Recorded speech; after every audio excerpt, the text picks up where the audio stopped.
Bonjour à tous et bienvenue sur ma chaîne Savage Crypto. Dans cette vidéo, je fais une mise à jour du marché. Cette semaine, la Fed a annoncé qu'elle réduirait les taux d'intérêt d'un quart de pourcent et que la diminution des taux d'intérêt en 2025 serait plus conservateur.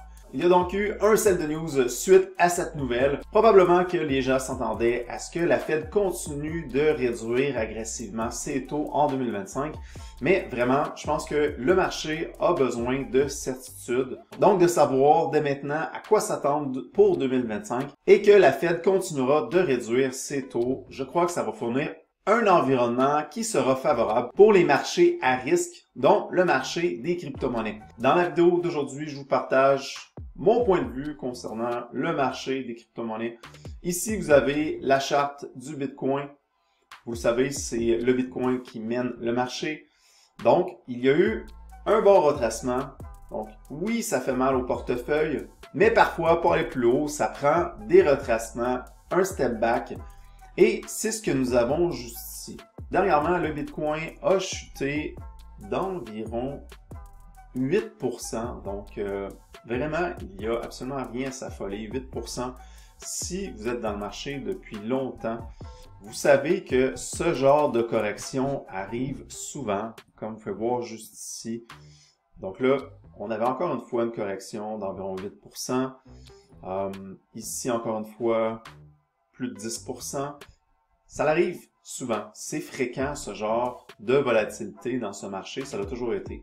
Vous le savez, vous avez investi dans un marché qui est volatile et c'est la volatilité qui permet d'avoir des gros gains. Il faut juste accepter la volatilité à la baisse sur du court terme. En ce moment, nous sommes toujours dans un marché haussier. Donc, la tendance est toujours à la hausse selon moi. Et en ce moment, le retracement qu'il y a eu sur le Bitcoin, c'est juste bullish pour la suite. C'est mon avis, je peux avoir tort, mais à un moment donné, il faut avoir des convictions, comme j'ai dit, et miser sur celle-ci. Donc oui, dernièrement, le Bitcoin a corrigé d'environ 8%, mais le prix du Bitcoin a très bien réagi au support que je vous ai tracé juste ici.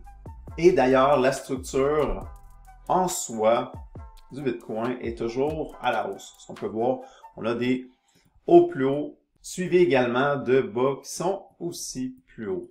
Donc, ici, absolument, il n'y a rien à s'affoler selon moi. Il s'agit donc d'une correction qui me semble tout à fait saine.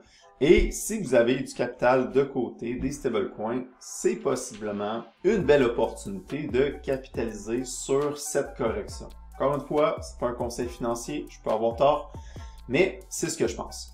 Pendant cette montée qu'il y a eu sur le Bitcoin a surperformé la grande majorité des altcoins. Donc, plusieurs personnes que je voyais sur les réseaux sociaux qui étaient exposées uniquement sur les altcoins, ben, ils n'étaient pas si enthousiastes de voir la montée fulgurante du Bitcoin. C'est comme ça que ça fonctionne. En premier, c'est le Bitcoin qui mène le show. Et ça l'amène beaucoup de liquidité qui sera ensuite déversée dans les altcoins. C'est vraiment bullish ce qui s'est passé durant cette montée-là. Parce qu'ultimement, une partie de cette liquidité va se déverser dans le marché des altcoins. Et si vous avez écouté mes dernières vidéos que je vous ai expliqué justement le timing des altcoins en ce moment qui est très favorable en regardant la dominance du Bitcoin, on serait à l'aube d'une belle alt season selon moi. Une période où les altcoins vont surperformer le Bitcoin. Ça ne veut pas dire que le Bitcoin ne continuera pas d'augmenter durant une alt season. C'est courant de voir le Bitcoin continuer d'augmenter. Ce qu'on veut voir pour avoir un environnement qui est favorable pour les altcoins, c'est un Bitcoin qui mène plus le show. Donc, on veut un Ethereum qui est fort et je pense qu'on est proche de ça. Un Bitcoin qui augmente ou du moins reste stable. Si le Bitcoin crash, corrige, c'est sûr que tout le marché va en suivre. Il y a des moments dans les alt seasons où le Bitcoin diminue et le marché des altcoins apprécie. Mais généralement, si le Bitcoin corrige fortement, tout le marché va en suivre. Et c'est lui qui dicte, en général, si le marché monte ou descend. Donc ici, vraiment, il n'y a absolument rien à s'affoler. Lors des moments de correction, donc si vous avez, encore une fois, de la liquidité, profitez-en. Rentrez dans des moments opportuns en analysant justement les supports résistances de vos crypto-monnaies préférées. Puis, si vous êtes investi, bien, juste faire autre chose. Décrocher des écrans, puis allez profiter de la vie. Allez profiter de faire des activités durant la période des fêtes. C'est de la volatilité qui est tout à fait normale. On est dans un bull run. Puis, on en a pour plusieurs mois, selon moi, pour profiter de beaux gains sur le Bitcoin et l'autre. Maintenant, du côté on-chain, le loophole. Ça fait plusieurs fois que je vous montre cet indicateur on-chain sur le Bitcoin. Il s'agit d'un ratio qui se calcule avec les profits non réalisés divisé par les pertes non réalisées. Et plus que ce ratio est élevé, plus qu'il s'approche de 0,70, généralement, plus on s'approche d'un top de marché. Vous voyez, lors des derniers marchés haussiers, à chaque fois que le loophole dépassait le 0,70, le marché des crypto-monnaies s'approchait dangereusement d'un top de marché. Donc, ça a été le cas juste ici. En 2017, le loophole a atteint 0,75. En 2021, le top du loophole a atteint 0,73. Et en ce moment, le loophole est à 0,62. Donc oui, la tendance au niveau du loophole semble être à la baisse plus que les cycles progressent. Probablement qu'on n'atteindra jamais plus 0,75. Ça se peut, mais une chose que j'ai appris en crypto-monnaie, c'est qu'il ne faut jamais dire jamais.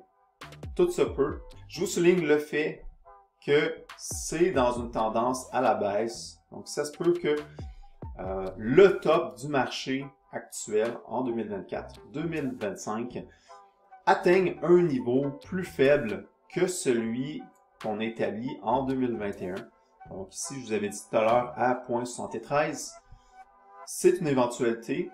Personnellement, à partir de 0,70, je vais être vraiment vigilant et je vais assurément sécuriser une bonne partie de mes gains.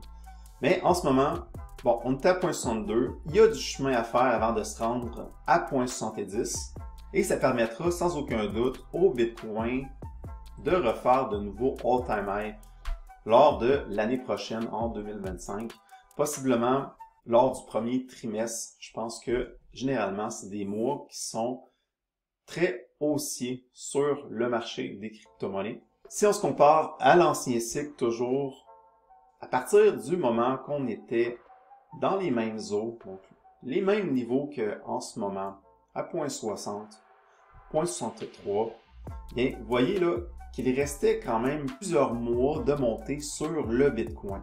Effectivement, le Bitcoin est passé de 21 000 à 61 000 quand même. Donc, le Bitcoin a eu le temps de tripler de valeur pour passer à un loophole de 0,63 à 0,73. Donc, d'après moi, ça laisse beaucoup de jeu au Bitcoin pour continuer sa montée. Et aussi, pendant ce temps que le Bitcoin terminait sa course vers son all-time high, c'était une période où est-ce que c'était hautement profitable d'investir dans les altcoins. Les gens cherchaient de meilleures alternatives pour faire fructifier leur portefeuille. Maintenant, avec la hodl wave, toujours en comparant l'ancien cycle haussier, on voit ici là, le moment où le Bitcoin était aux alentours de 20 000 $, lorsque le loophole était aux alentours de 0,60. C'est à partir de ce moment qu'il y a eu des nouveaux arrivants dans le marché. Donc, c'est ce qu'on voit avec les barres de couleurs qui sont dans le bas complet. On voit ici qu'il y a eu un afflux important de nouveaux investisseurs dans le marché. Et vous voyez le comportement de ceux qui étaient dans le marché depuis plusieurs mois, plusieurs années. Avec les bandes du haut, donc la bande jaune, vert et vert. Il faut m'excuser sur ça parce que je suis daltonien. Puis en plus, c'est en plein dans mes couleurs. Mais vous avez les long-term holders plus que les bandes sont hautes et les short-term holders dans les bandes du bas. C'est aussi simple que ça. Généralement, le comportement des long-term holders, ils accumulent pendant un marché baissier, c'est ce qu'on voit, et à l'approche d'un marché haussier, ils vont distribuer leur Bitcoin aux nouveaux arrivants. Donc, c'est ce qu'on voit ici. On voit que la proportion de leur holding est à un sommet juste ici, et plus que le prix monte, plus qu'ils vendent leur Bitcoin aux nouveaux arrivants. Et vous voyez ici les nouveaux arrivants qui sont représentés par les bandes chaudes, donc c'est rouge, orange. Vous voyez ici les nouveaux arrivants qui achètent des long-term holders. Donc, c'est un peu la dynamique qu'on veut voir dans un marché haussier. En ce moment, vous voyez qu'il y a un début d'arrivée de nouveaux arrivants, mais en rien comparable à ce que nous avons eu lors de l'ancien marché haussier 2021.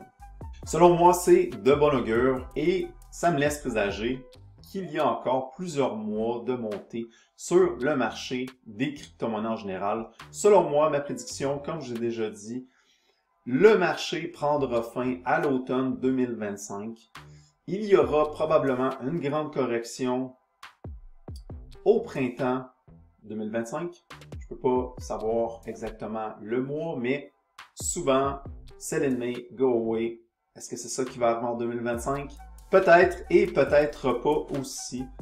Tout ce qu'il faut, c'est d'être attentif au marché et de prendre des profits pendant la prochaine montée. C'est super important, c'est ce qui va vous permettre de mieux dormir la nuit et de capitaliser sur les grandes corrections qu'il va y avoir. Alors voilà ma vision du marché des crypto-monnaies. Si vous avez un avis qui diffère ou qui est semblable à la mienne, n'hésitez pas à me la partager en commentaire. Je pense que c'est important d'être ouvert à toute éventualité et je ne prétends pas avoir la vérité absolue, loin de là. Merci de votre écoute et si vous avez apprécié, laissez-moi un commentaire, donnez-moi un thumbs up et sur ce, on se revoit dans la prochaine vidéo.